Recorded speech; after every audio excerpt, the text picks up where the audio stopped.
Nasawi sa bakbakan ng 4 na miyembro ng MNLF o Moro National Liberation Front na tumutulong sa pagtugis sa mga Abu Sayyaf. Samantala, sinusuri namang maigi ang mga apektadong residente na binibigyan ng relief goods para raw hindi ito mapunta sa bandidong grupo gaya ng dati raw na nangyari. Live mula sa Hulo, Sulu, may report si June Veneracion. June. Diyan mula nang mangyari ang madugong enkwentro noong Lunes na nagresulta sa pagkamatay ng 15 sundalo, wala lang major encounter na naganap sa pagitan ng militar at Abu Sayyaf dito sa Sulu.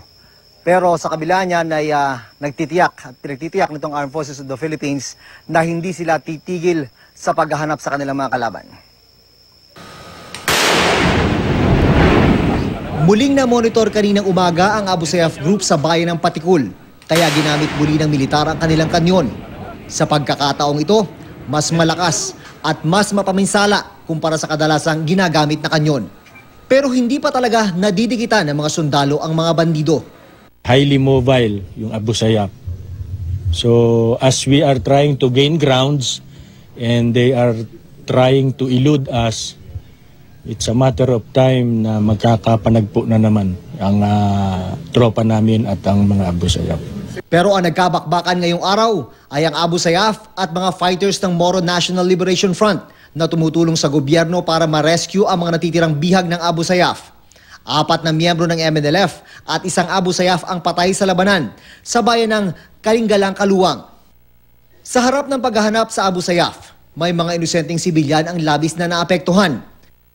Umaasa sa relief operation ng provincial government ang mga nagsilikas na higit 1,000 pamilya. Pero ingat na ingat sa pamimigay ng relief goods. May mga insidente kasi dati na pati Abu Sayyaf ay nakinabang sa tulong na ganito ng pamahalaan. Binavalidate namin yung mga pamilya na kung baka Abu Sayyaf na nga yung nasi-serve namin eh. So yun ang iniingatan namin. Dahil sa nangyayaring military operation, hindi naman maitatanggi na pwedeng malagay sa panganib ang buhay ng 23 bihag ng Abu Sayyaf. Pero nangako ang militar na kalkulado ang ginagawa nilang operasyon. Naiuwi na sa kani-kanilang lugar ang labi ng mga nasawing sundalo sa bakbakan. Hustisya ang panawagan ng kanilang mga mahal sa buhay. Tulad ni Leyan, nabitbit ang 9 na buwang gulang na anak nila ni Private First Class Roselito Arnoco. To our dear President, ako lang yung ipangayo nalagaan to ni hustisya ang naitabo karon nga maundang nunta na si mahurot nunta ng mga Abu Sayyaf.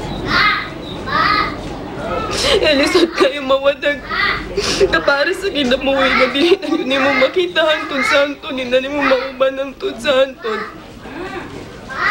Patuloy naman ang pagdating ng reinforcement para sa operasyon kontra Abu Sayyaf. 9 na tangke ang dumating ngayon sa Zamboanga.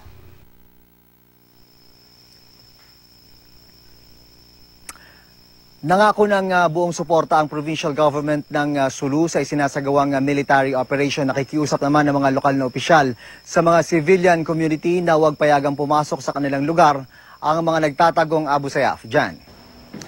June, alam naman nating itong iba't ibang grupo sa Mindanao tulad ng MNLF, MILF at Abu Sayyaf.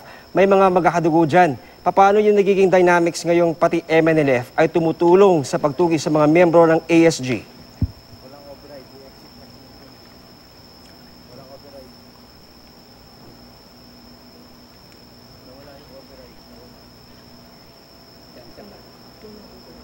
Okay, June, kung naririnig mo ako, gusto lang natin malaman yung dynamics na nagaganap ngayon dahil alam nga natin may mga magkakamag-anak dyan sa ASG, MNLF at MILF. Paano na ngayon yung dynamics nga sa paghabol sa mga naturang mga grupo, June?